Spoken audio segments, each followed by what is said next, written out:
A year ago, I was a software architect. My biggest problem was what movie to watch. Tonight, I'm with 15 Navy SEALs, heading into a Mexican jungle for the kind of payback that scorches the earth. The hum of the C-130's engines has been a constant drone for the last 8 hours, a monotonous lullaby of impending violence. It's a sound I've come to associate with the end of one life and the beginning of another. My old life, the one with white picket fences and Saturday morning cartoons, burned to the ground a year ago today. This new one, the one that lives and breathes in the belly of this military transport, smells of jet fuel, gun oil, and cold, hard resolve.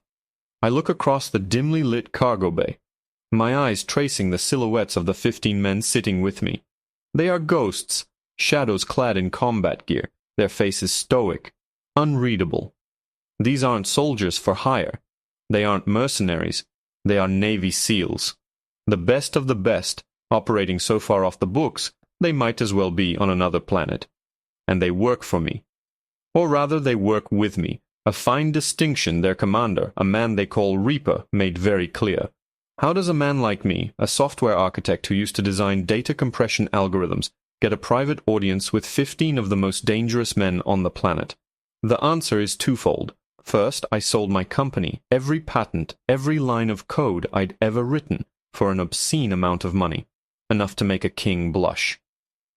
Second, one of those patents, a revolutionary piece of drone surveillance tech, once saved Reaper's entire team from a catastrophic ambush in some godforsaken corner of the world. I didn't know it at the time, but the call came a year ago. Reaper, his voice gravelly over a secure line, said simply, "You saved my boys. The debt is ours. Name it." I told him I wasn't ready. Now, I am. A year ago, I had everything. A wife, Elena, whose laugh could genuinely make flowers bloom. A daughter, 7-year-old Sophia, who had her mother's laugh and my stubborn curiosity. We had a beautiful home in a quiet, coastal California town, the kind of place people move to when they've made it. Our biggest problem was what movie to watch on a Friday night. Then, he moved in next door. Ricardo, El Escorpión, Vargas, the Scorpion.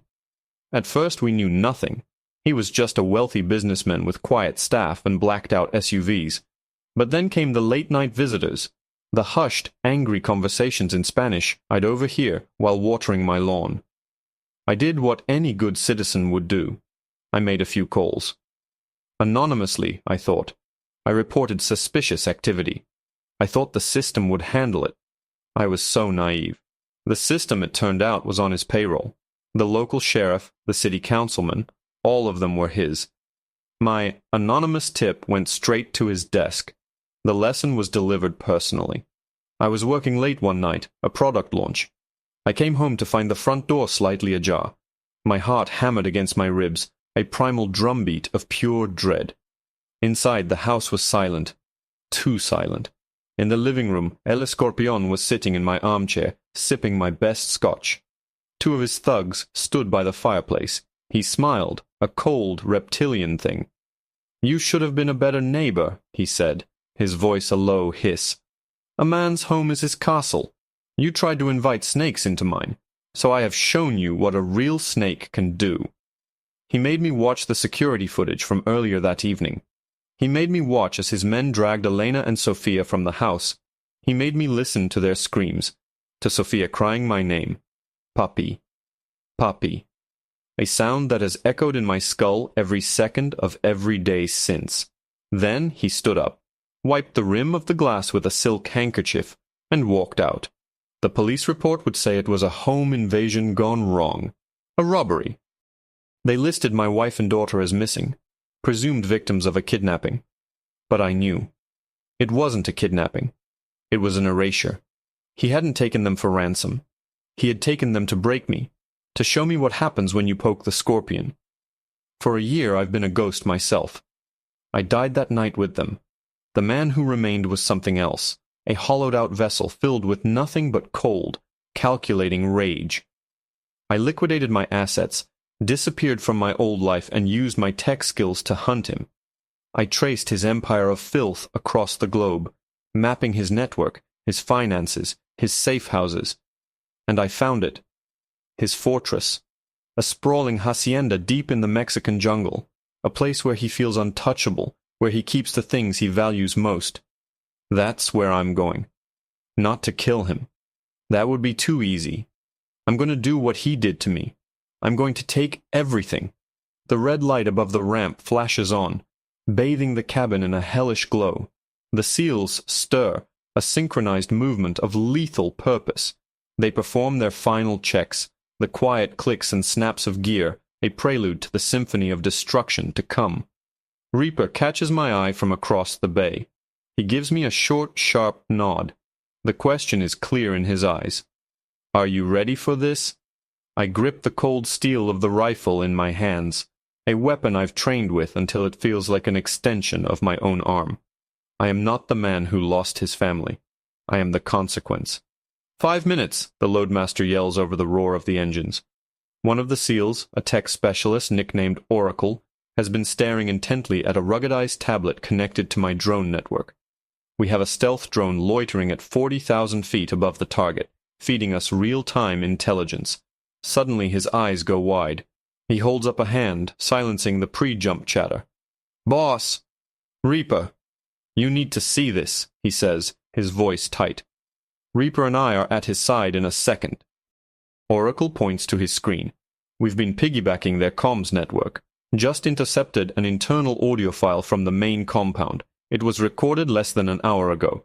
It's designated as proof of life for a different transaction, but the asset is on site. He taps the screen.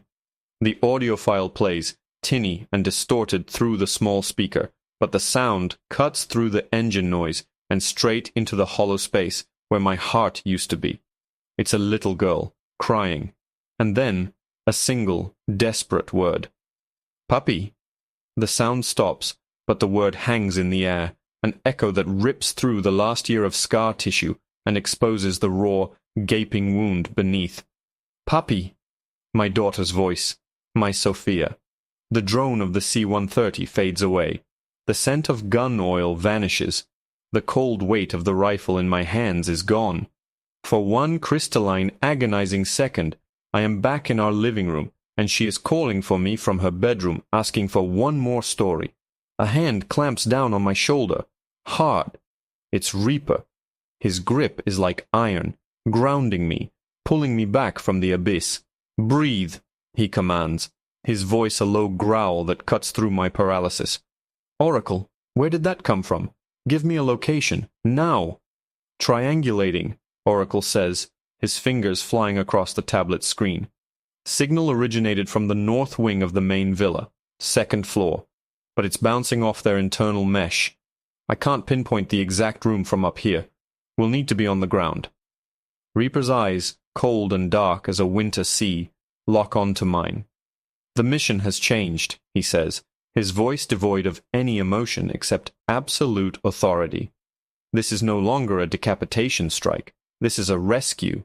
Objective 1 is the girl. We get her and we get out. Everything else, Vargas, his data, his money, is secondary. Do you understand? I can only nod, my throat tight. Hope is a more painful poison than rage. Rage is clean, simple. Hope makes you reckless. It makes you weak. I need you focused, Reaper continues, his grip tightening for a fraction of a second. That man down there took your family to break you. If you go in there blind with anger, he wins. You become a liability, and you get your daughter killed. You follow my lead. You follow my orders. You are a tool, and I am pointing you at the target. Nothing more. Can you do that? The man I was a year ago couldn't. He would have screamed, cried, begged. But that man is dead. I look at Reaper, at the 15 ghosts waiting for his command, and I find the core of ice that has kept me going. Yes, I manage to say, my own voice sounding foreign to me. Point me. He holds my gaze for another moment, searching for any crack in my resolve. Satisfied, he lets go and turns to his men. Weapons free on hostiles posing an immediate threat to the asset. Otherwise, this is a ghost run. Minimum casualties, minimum noise. We get in, we grab the package, we get to the exfil point. Oracle, You're on my 6. You find me that room the second we're inside the wire. The ramp at the back of the plane begins to lower with a hydraulic hiss, revealing a black, star-speckled sky. The wind whips into the cargo bay, a physical shock of cold air.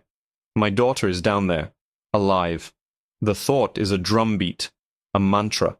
Alive, alive, alive. Go! We move as one, a torrent of dark shapes pouring out into the night.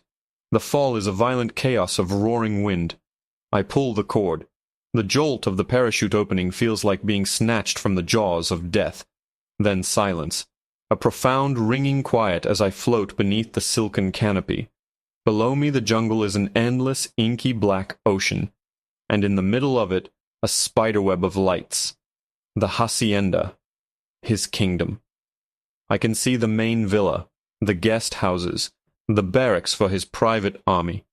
My eyes scan the north wing, the second floor, searching for a single lit window, a sign, anything. But there's nothing. Just an imposing, dark facade. We land scattered in a pre-designated zone, a half-click from the compound's perimeter, our parachutes collapsing into the thick undergrowth. It takes less than 2 minutes for the team to regroup. A series of clicks on their comms, the only sound in the humid night. We are shadows among shadows. The seals move with an unnatural grace, their steps silent on the damp earth. I feel clumsy, loud, a bull in their ghost-like ballet of death. We reach the perimeter fence, a 10-foot-high chain-link barrier topped with concertina wire. 2 of the seals produce cutters that snip through the metal with a barely audible crunch. We slip through the gap and are now in enemy territory. Every rustle of a leaf, every chirp of an insect, sounds like an alarm bell in my head. We make our way to a small rocky outcrop that provides cover, and a clear line of sight to the villa. It's our final staging point. While the rest of the team sets up a security perimeter, Oracle unslings his pack, pulling out his tablet and a small directional antenna. He gets to work, his face illuminated by the faint glow of the screen as he hunts for a way into their closed-circuit television network. Vargas is arrogant, I whisper to Reaper, my eyes glued to the villa. His security is for keeping people in, not for stopping a force from getting out. Arrogance gets a lot of men killed, Reaper replies, not taking his eyes off the target. An eternity passes in the space of 3 minutes. Then, Oracle makes a soft hissing sound. I'm in, he breathes. Got a back door into their security server. Accessing camera feeds now. He starts cycling through views. The main gate, the motor pool, hallways, a kitchen. All empty, patrolled by the occasional armed guard. Come on, I mutter, my knuckles white on my rifle. North wing, second floor. Working on it, Oracle says. There, got it. Camera 27, sitting room. He turns the tablet towards me and Reaper. The image is grainy, infrared. It shows a lavishly decorated room, a large sofa, a fireplace. My breath catches in my throat. On the sofa, curled up with a stuffed bear I don't recognize, is a small child. It's her. It's Sophia. She's thinner, her hair longer, but it's her. Alive. A wave of relief so powerful it almost brings me to my knees, washes over me. Then a man walks into the frame. El Escorpión. He's holding 2 glasses. He hands one to someone sitting in a high-backed chair, turned away from the camera. The chair swivels slowly. A woman takes the glass. She looks gaunt, her eyes hollowed out. But I would know her anywhere. I would know her in the deepest pits of hell. It's Elena. My wife. She takes a sip from the glass, her movements slow, listless. She glances toward the camera, her expression not one of terror, not one of defiance, but of something far, far worse. It's an expression of pure, soul-crushing emptiness. Vargas puts a hand on her shoulder, leaning in to whisper something in her ear, and a faint, horrifyingly genuine smile touches her lips. The image on the tablet shatters my world for the second time. The relief that had flooded my veins turns to ice. That smile on Elena's face. It's not forced. It's not the coerced expression of a captive. It's comfortable, resigned, familiar. It's the kind of smile she used to give me when I'd say something foolish. My mind reels, refusing to process what my eyes are seeing. This isn't a prison. It's a living room. And my wife is sitting there, sharing a drink with the monster who destroyed our lives. "What the hell is this?" Reaper's voice is a razor-sharp whisper next to my ear. He's not looking at me. He's staring at the tablet, his analytical mind dissecting the scene, stripping it of all emotion. "Is that your wife?" "Yes." The word is a shard of glass in my throat. I can't breathe. My carefully constructed facade of cold resolve is cracking, splintering under the weight of this new, incomprehensible reality. The narrative I had built over the last year, the grieving husband, the avenging angel, is turning to dust. What is this? Some sick form of Stockholm Syndrome, or something worse? "Oracle, can you get audio?" Reaper asks, his tone all business. "Negative," Oracle replies, his fingers dancing on the screen. Audio is on a separate hardline system. No wireless signal to piggyback, but I'm mapping the camera network. I can guide you through the blind spots. There's a service entrance on the east side, leads to the kitchens. Minimal guard presence. From there, we can take the staff stairwell up to the second floor. Reaper processes the information in an instant. Alpha Team, with me. Breach the service entrance on my mark. Bravo Team, overwatch. Anything that isn't us moves, you put it down. You, he says, pointing a finger at me. You're on my hip. You do exactly as I say. No deviations. Your wife's status is unknown. She could be a hostage. She could be turned.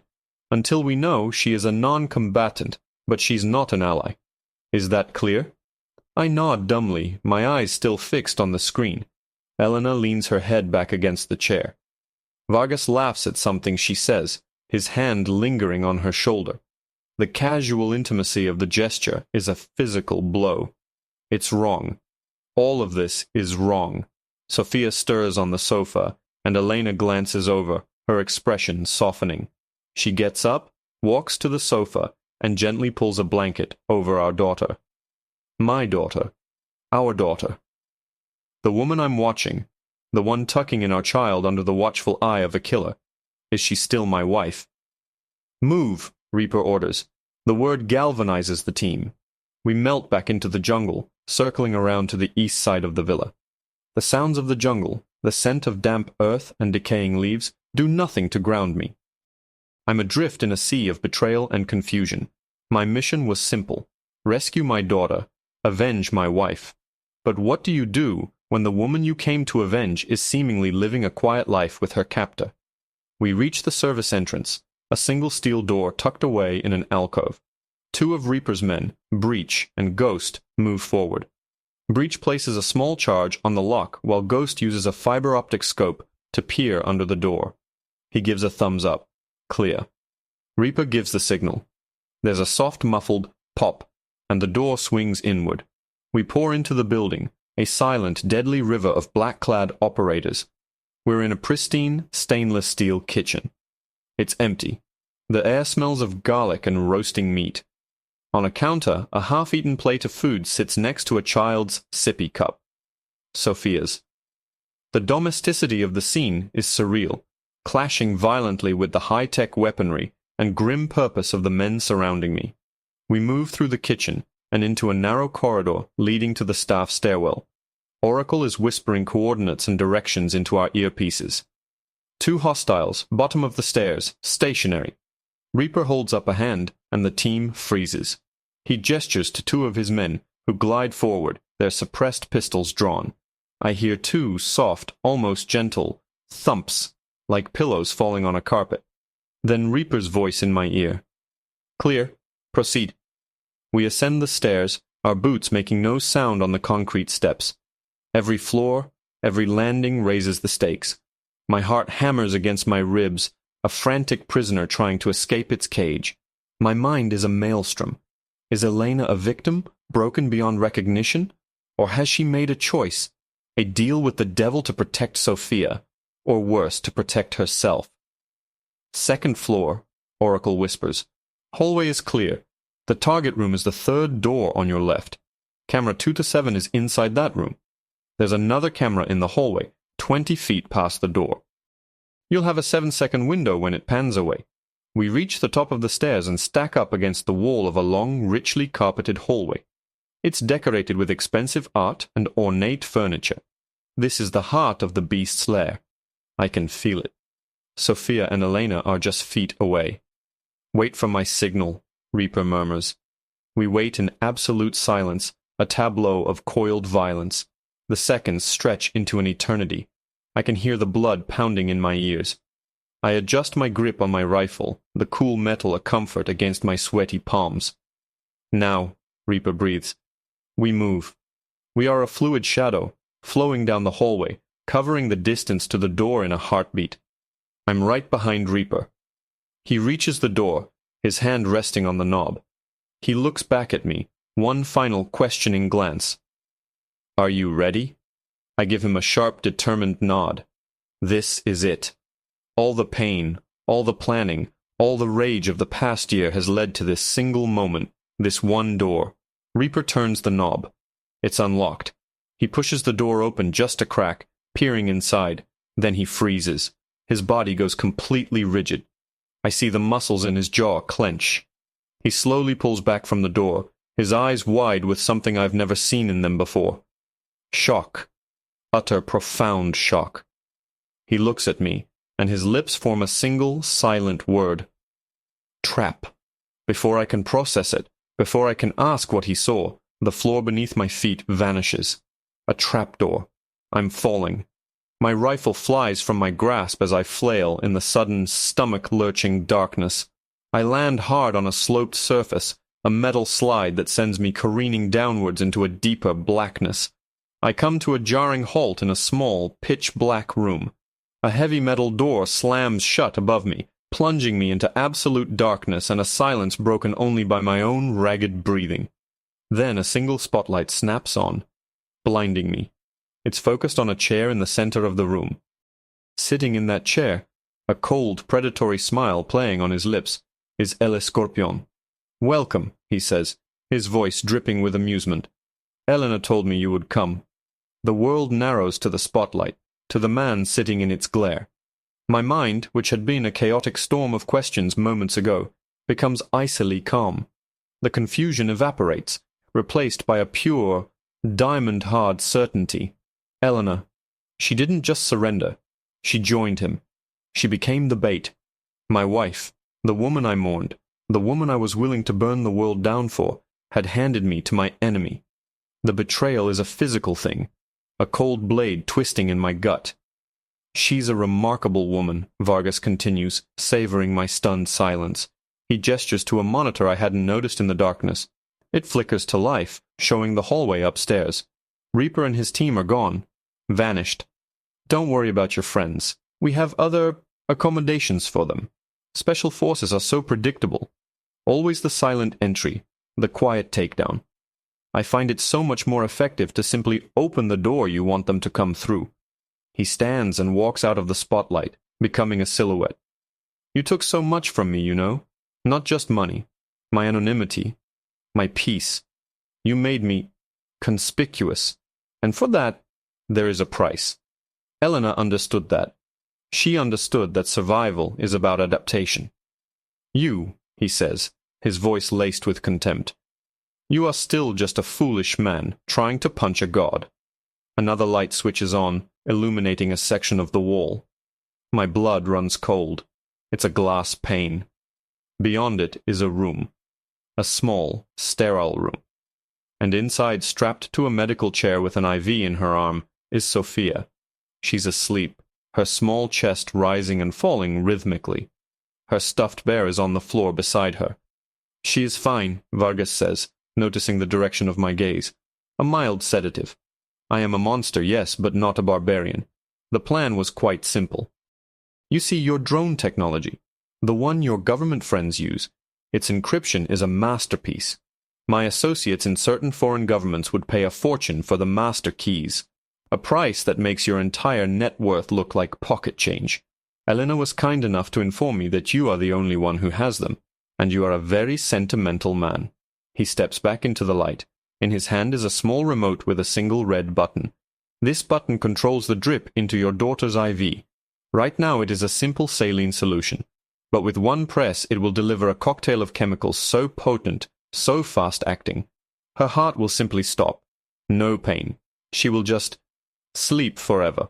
So, you will give me the encryption keys. You will transfer everything to me.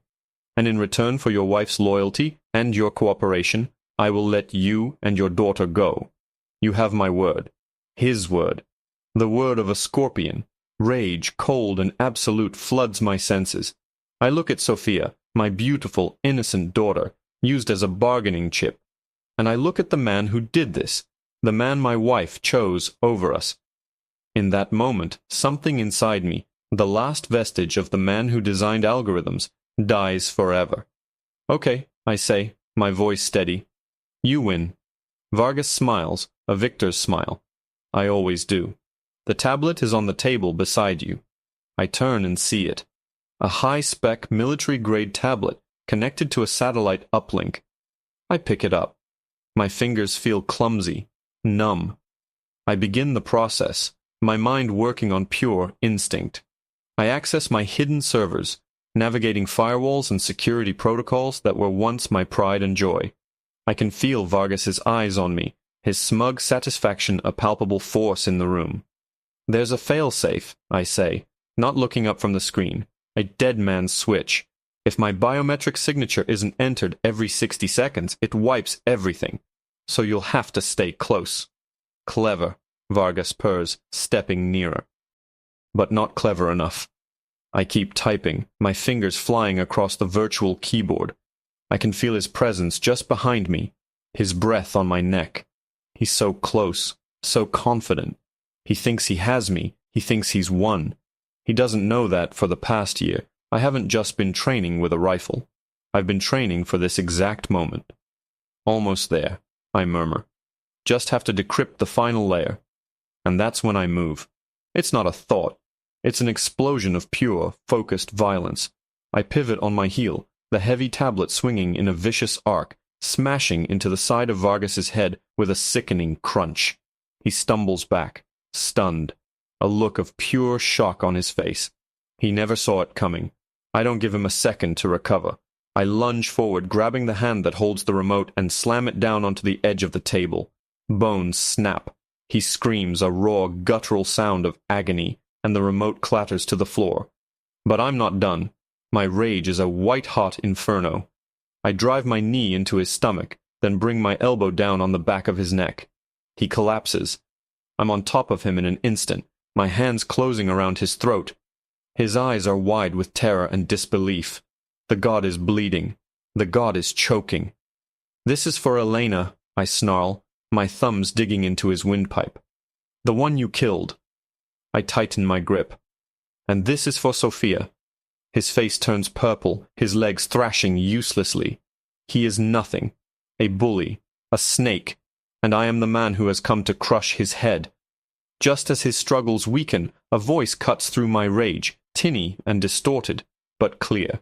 Boss, we're clear. It's Reaper's voice, coming from a small concealed earpiece I'm wearing.